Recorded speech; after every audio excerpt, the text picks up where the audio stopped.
आप सभी को मेरा नमस्ते। आज हम ओपीएससी पीजीटी में पूछे गए प्रश्नों को हल करेंगे, तो हम ज़्यादा समय को व्यर्थ नहीं करेंगे। चलिए, पहला नंबर प्रश्न। शेख मुहिउद्दीन के शिष्य थे अमीर खुसरो, उस्मान, कुतुबन, जायसी। तो कौन होंगे? जायसी। छायावाद की प्रवृत्ति है सूक्ष्म स्थूलता, वर्णनात्मकता, सूक्ष्मता, इतिवृत्तात्मकता। तो क्या हो जाएगा? सूक्ष्मता। वात्सल्य भाव के सर्वश्रेष्ठ कवि माने जाते हैं। कौन है? तुलसीदास, कबीरदास, जायसी, सूरदास। आंसर हो जाएगा सूरदास। अब यहाँ तुलसीदास दास से भाव के हैं, ठीक है। अगर पूछ लिया गया माधुर्य भाव के तो आप लगाइएगा मीराबाई। निम्नलिखित में से कौन सी एकांकी राजनीतिक रेडियो रूपक है? तो कौन सी है? तो ये हो जाएगा सीमा रेखा। आइए 5 नंबर प्रश्न पर चलते हैं हम लोग। चिंतामणि भाग 1 में कुल कितने निबंधों की संख्या है? तो ये रामचंद्र शुक्ल से पूछ लिया गया, तो चिंतामणि भाग 1 में लगभग 17 निबंध संकलित है। वियोग श्रृंगार के प्रधान मुक्तक कवि कौन है? जायसी, घनानंद, रहीम, तुलसीदास। तो कौन हो जाएंगे? घनानंद। निम्नलिखित में अष्टछाप के कवि नहीं है। तो कौन नहीं है? रेदास नहीं है, सूरदास है, परमानंद दास भी हैं, कुम्मन दास भी हैं। तो आंसर है रेदास। तो इसका एक ट्रिक है, आप सभी याद रखिएगा, ठीक है। ट्रिक क्या है? KSPKGCCN, ठीक है। के से कुम्मन दास, ए से सूरदास, पी से परमानंद दास, के से कृष्णदास, जी से गोविंद स्वामी, सी से चित्त स्वामी, सी से चतुर्भुज दास, एन से नंददास। 8 number question. देशानुराग व्यंजक भक्ति भावना किस काव्य युग की प्रवृत्ति रही है? तो किस काव्य युग की प्रवृत्ति रही है? तो ये हो जाएगा भारतेंदु युग, यानी देशभक्ति जो होती है ना, वो भारतेंदु युग में ज़्यादातर मिलती है। आइए 9 नंबर प्रश्न पर चलते हैं। अंधेर नगरी किसकी रचना है? तो अंधेर नगरी जो रचना है वो भारतेंदु जी की रचना है, ये नाटक है। राम राज्य और कलयुग का अंतर्द्वंद किस कवि में है? तो राम राज्य आने से ही हम आंख बंद करके तुलसीदास लगा देंगे, ठीक है, क्योंकि सूरदास जो है कृष्ण भक्ति शाखा के हैं, कबीरदास निर्गुण शाखा के हैं, तो तुलसीदास आ जाएंगे तो राम राज्य। निम्नलिखित में से कौन सा निबंध सैद्धांतिक समीक्षा है? तो कौन सा निबंध है? तो ये हो जाएगा रसात्मक बोध के स्वरूप। तो ये जितने भी सारे हैं ना, ये चिंतामणि से लिया गया है।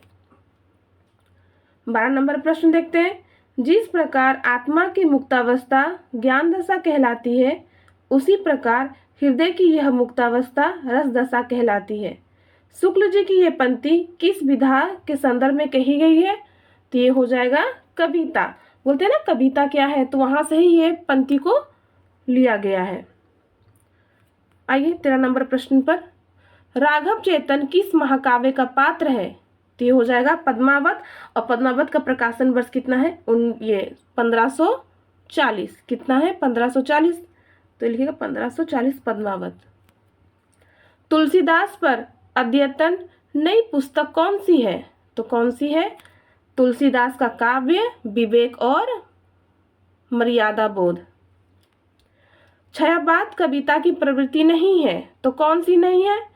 वक्रता, बहिर्मुखता, व्यक्तिनिष्ठता, प्रणयानुभूति। तो कौन सी नहीं है? तो हो जाएगा बहिर्मुखता। परिमल के रचनाकार हैं, तो परिमल के रचनाकार कौन है?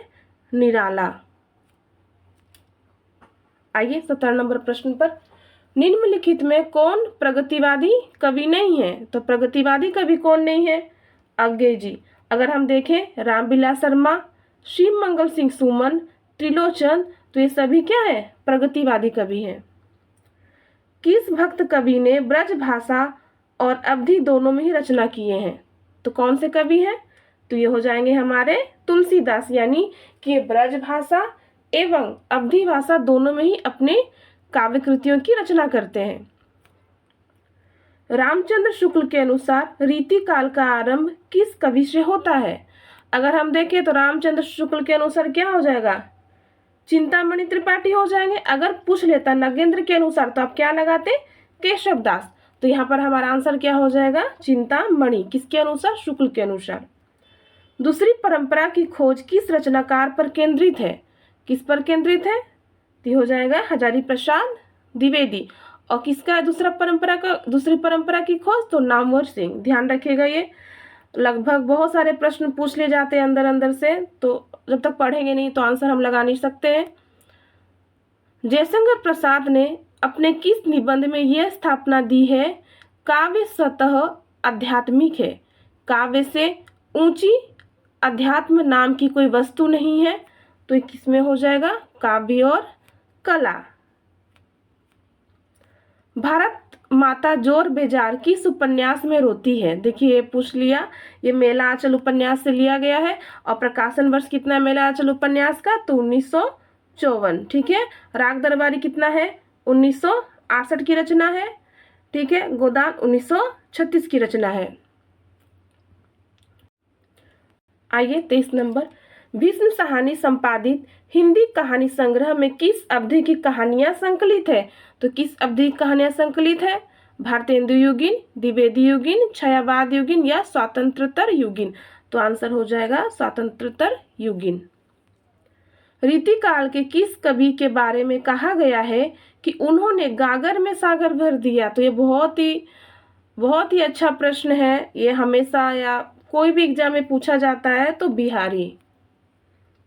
25 नंबर प्रश्न देखिए, रीति ग्रंथों के रचनाकार का उद्देश्य कविता करना था, ना कि काव्यांगों का शास्त्र पद्धति पर निरूपण करना। तो ये युक्ति किसकी है, तो युक्ति रामचंद्र शुक्ल। और अगर हम देखते हैं ना कि रामचंद्र शुक्ल से बहुत सारे प्रश्न पूछे जाते हैं, तो इसी पुस्तक को पढ़ना बहुत ही आवश्यक है।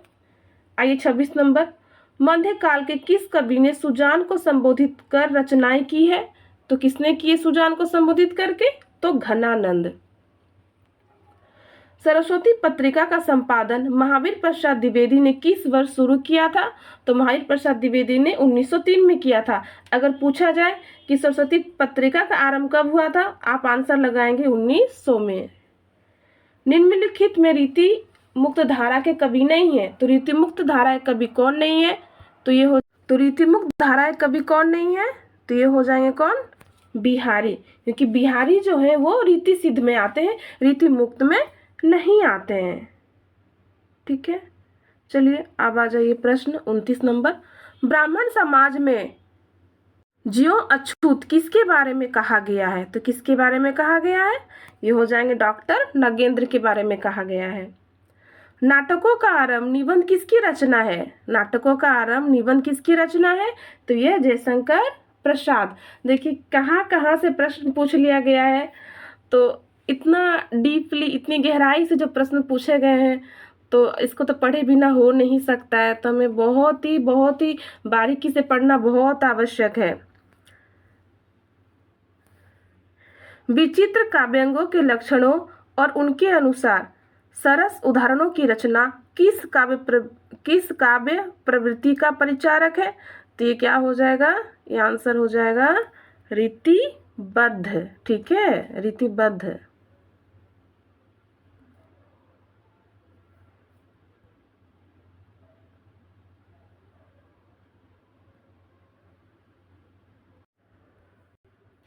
भारतेंदु युग की पत्रिका है, कौन सी है, तो पत्रिका कौन सी है, आनंद कादम्बिनी।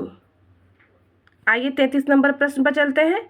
आचार्य शुक्ल ने रीतिकाल के किस कवि के लिए कहा है कि निसंकोच कहा जाता है कि भाषा पर जैसा अचूक अधिकार इनका था वैसा और किसी, तो इसका आंसर क्या हो जाएगा, घनानंद। ठीक है, ध्यान रखिएगा, आंसर है घनानंद। चलिए चलते हैं 34 नंबर प्रश्न पर। निज भाषा उन्नति अहे सब उन्नति को मूल किनकी काव्य पंक्ति है, तो ये हो जाएगा भारतेंदु हरिश्चंद्र। द्विवेदी युगीन ऐतिहासिक उपन्यासकार कौन है, तो ये पूछ लिया गया, किशोरीलाल गोस्वामी। ठीक है, ध्यान दीजिएगा। आगे की ओर चलते हैं हम लोग। चलिए, निम्नलिखित छायावादी रचनाकारों के जन्म के अनुसार वरीयता क्रम का चुनाव करे। तो ये बोला गया है बड़े से छोटे, ठीक है, बड़े से छोटे में लगाना है। तो यहाँ पर क्या हो जाएगा, जयशंकर प्रसाद देखिए 1889। निराला का जन्म कब हुआ था, 1898। पंत हो गए 1900 और महादेव वर्मा हो गए कितना, 1907, ठीक है। तो यहाँ तो हमें आंसर पहले ही मिल गया। तो आंसर हमें क्या मिल गया, जयशंकर प्रसाद, निराला, पंत एवं महादेवी वर्मा, ठीक है। चलिए जल्दी 50 क्वेश्चन हम करते हैं। प्रथम अखिल भारतीय प्रगतिशील लेखक सम्मेलन किसके नेतृत्व में हुआ था। तो ये हो जाए किसके नेतृत्व में, सज्जाद जहीर। हरासनमुख मध्यवर्गीय समाज के जीवन का चित्र किस काव्य धारा में विशेष रूप से चित्रित हुआ था। तो ये हो जाएगा प्रयोगवाद। उपन्यास के साथ पात्र का मिलान करें। देखिए पात्र का मिलान करने के लिए कहा गया है। अब यहाँ गोदान सिलिया हो जाएगा कि गोदान सिलिया का पात्र है, ठीक है। अब राम खेलावन मेला आंचल का पात्र है और उपन बाबू जो है वह राग दरबारी उपन्यास का।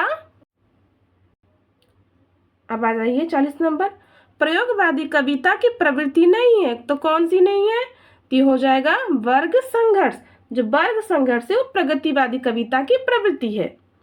बरवे नायिका भेद किसकी रचना है, तो बरवे नायिका भेद जो रचना है वो हो जाएगा रहीम का, ठीक है। आप रहीम को याद रखिएगा अच्छे से।